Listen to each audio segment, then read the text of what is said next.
আওয়ামী লীগকে ক্ষমতায় আনতে হাজার কোটি টাকা খরচ করে জাতীয় নির্বাচন করেছে নির্বাচন কমিশন। এখন প্রহসনের মাধ্যমে উপজেলা নির্বাচন করতে যাচ্ছে তারা, এমন মন্তব্য করেছেন ঢাকা মহানগর দক্ষিণ বিএনপির আহ্বায়ক আব্দুস সালাম। আর দলের সিনিয়র যুগ্ম মহাসচিব রুহুল কবির রিজভী বলেছেন, জাতীয় সংসদ বিনোদন কেন্দ্রে পরিণত হয়েছে, এটা জারি রাখতে চান সরকার প্রধান, কিন্তু জনগণ তা মানবে না। বিস্তারিত সাইফুল রিপনের প্রতিবেদনে। সারা দেশে চলমান তীব্র দাবদাহে অতিষ্ঠ নগরীর পথচারীর মাঝে 7 দিনব্যাপী খাবার পানি ও স্যালাইন বিতরণ কর্মসূচির অংশ হিসেবে মিরপুর 12 নম্বর ঈদগাহ মাঠ এলাকায় খাবার পানি ও স্যালাইন বিতরণ কর্মসূচির আয়োজন করে ঢাকা মহানগর উত্তর বিএনপি। এ সময় দলের সিনিয়র যুগ্ম মহাসচিব রুহুল কবির রিজভী দাবি করেন, নির্মম দুঃশাসন চালিয়েও জনগণের অগ্রযাত্রাকে আটকে রাখতে পারছে না বর্তমান সরকার। আজকে ঢাকার বাইরে 53% বিদ্যুৎ নেই। আপনার মফস্বলগুলোতে মানুষ এই তপ্ত রৌদ্রের মধ্যে কাতরাচ্ছে। বাংলাদেশের মানুষ এই ধরনের একটি গ্যাস চেম্বারের মধ্যে ছটফট করছে। তিনি যে নির্বাচন করেন সেই নির্বাচনে ভোটারদেরকে ভোট দিতে যেতে হয় না। তিনি যে পার্লামেন্ট করেন সেই পার্লামেন্ট হচ্ছে একদলীয় পার্লামেন্ট। সেখানে সত্যিকার অর্থে বিরোধী দল নেই, সেখানে কোনো ডিবেট নেই। সেটা একটা এন্টারটেইনমেন্ট হাউস, একটা আমোদ প্রমোদের জায়গায় পরিণত হয়েছে পার্লামেন্ট।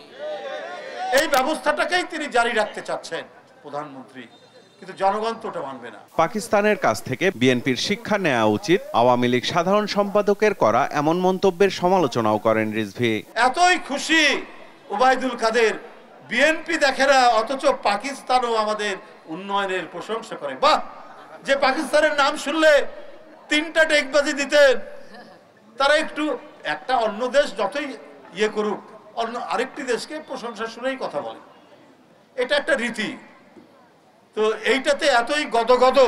জাতীয় প্রেস ক্লাবের সামনে আয়োজিত এক অবস্থান কর্মসূচিতে অংশ নিয়ে নির্বাচন কমিশনের সমালোচনা করেন ঢাকা মহানগর দক্ষিণ বিএনপির আহ্বায়ক। এখনো হাজার হাজার কোটি টাকা খরচ করে উপজেলার চোর বাটপার লুটেরা আওয়ামী লীগের নেতারা যারা পার্সেন্টেজ খাবে, যারা টাকা খাবে কোটি কোটি টাকা, তাদেরকে নির্বাচিত সিল দেওয়ার জন্য আপনি নির্বাচনের নামে প্রহসন করছেন। জাতীয় নির্বাচনও পারেন নাই, আওয়ামী লীগের কারণে এই নির্বাচনও সুস্থ করতে পারবেন না আওয়ামী লীগের কারণে। তাই আল্লাহর রাস্তে দায়িত্বটা ছেড়ে দিয়ে বলেন যে না, এইভাবে সম্ভব না। আওয়ামী লীগ যখনই ক্ষমতায় আসে তখনই গণতন্ত্র হরণ করে উল্লেখ করে অভিযোগ করেন, প্রকৃত অপরাধীদের দমন না করে বিরোধী দল দমনে আইন শৃঙ্খলা বাহিনী ও সীমান্ত রক্ষায় দায়িত্বে থাকা বিজিবিকে ব্যবহার করছে সরকার।